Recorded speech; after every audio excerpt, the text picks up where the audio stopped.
Hello, everyone.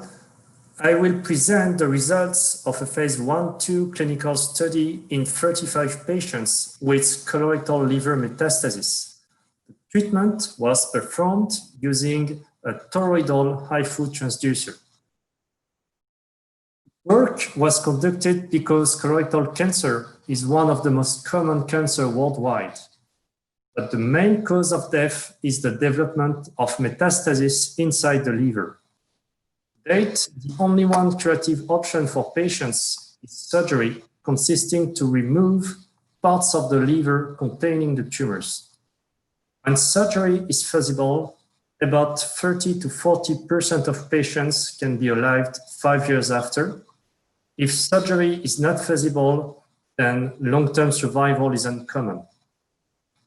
However, only 10 to 20% of patients are candidate to surgery, mainly because the metastasis can be located close to large blood vessels, or because tumors can be too numerous or too large, and in that cases, the liver volume after surgery will not be sufficient to ensure survival. For all these reasons, we developed a device that can be used during surgery to treat metastases that cannot be removed by resection. We use a specific shape for the transducer. The geometry is based on the toroidal geometry. The difference when compared with a spherical transducer is that the focus in the focal plane is not a point, but a circle, allowing to increase the volume of ablation. In addition, the beams coming from the transducer intersect between the focal plane and the transducer to form a secondary focal zone. Interestingly, in this overlapping area, the pressure is much more higher than the pressure in the focal plane. When using this transducer, it is possible to create ablations about 30 times larger when compared to ablations created using a spherical transducer with the same characteristics. The toroidal transducer is divided into 32 concentric rings of equal surface, so it is possible to use electronic focusing to change the location of the focus, but also to change the ratio of pressure between the overlapping area and the focal plane.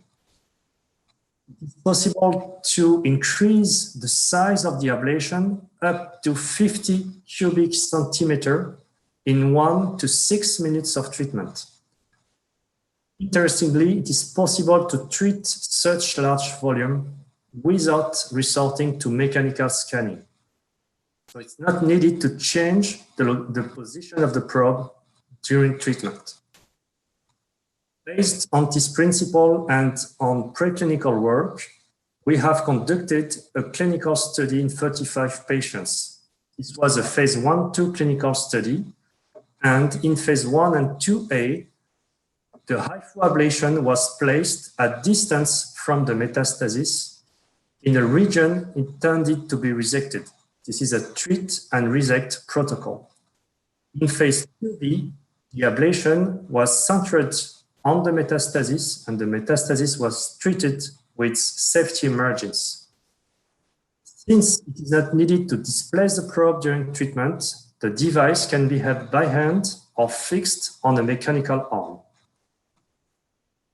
These are some of the results of the phase 1 and 2A. We've shown that it is possible to place a large ablation inside the liver during treatment, and that there was a clear visualization of the ablation using conventional B-mode images.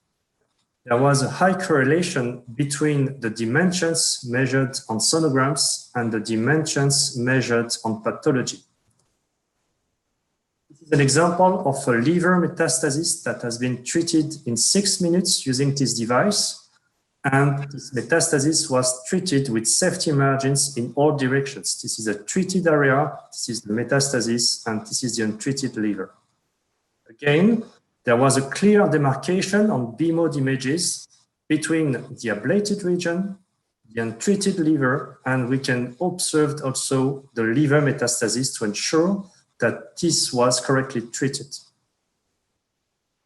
Some patients undergo surgery 1 month after the treatment, allowing to obtain some CT images of the treatment, confirming the homogeneity of the ablation 1 month after the HIFU treatment.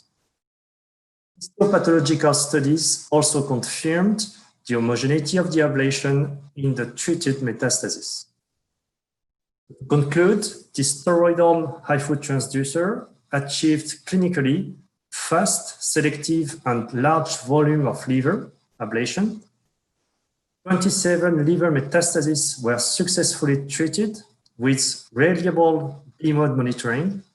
The total time for the clinical HIFU procedure was on average 15 minutes. Histological examination confirmed homogeneous necrosis with all HIFU ablation, and this was particularly notable around large blood vessels as shown here. There was no HIFU-related complications, and all these results allowed to conduct a phase 2 multicentric clinical study. So I would like to acknowledge all my collaborators and all our funding sources.